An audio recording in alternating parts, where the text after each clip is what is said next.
السلام علیکم ناظرین، آج کی معلوماتی ویڈیو میں ہم آپ کو اللہ رب العزت کے غصہ و غضب کے بارے میں آگاہ کریں گے کہ اللہ کو راضی رکھنا افضل اعمالوں میں سے ایک عمل ہے۔ اگر کوئی انسان اپنی بد اعمالیوں سے خدا کو راضی نہیں رکھ پاتا تو دوسری صورت میں وہ اللہ رب العزت کے غصہ و غضب کو دعوت دیتا ہے۔ آج ہم آپ کو ایسے عمل کے بارے میں آگاہ کریں گے قرآن و حدیث کی روشنی میں، جس سے آپ اللہ تعالیٰ کے غصہ و غضب میں کمی لا سکتے ہیں۔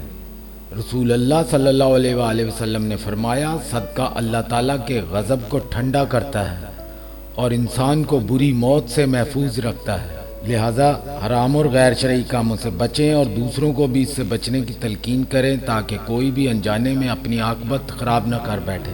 امید کرتے ہیں کہ آج کی ویڈیو آپ کے لیے مفید ثابت ہوگی۔ اس طرح کی مزید معلوماتی ویڈیوز دیکھنے کے لیے جڑے رہیے writer and researcher T V کے ساتھ۔ Writer and researcher T V کو سبسکرائب کیجئے تاکہ آئندہ بھی آپ کو معلوماتی ویڈیوز دیکھنے کا موقع مل سکے۔ اپنے میزبان writer and researcher T V کو اجازت دیجیے۔ فی امان اللہ، خدا حافظ۔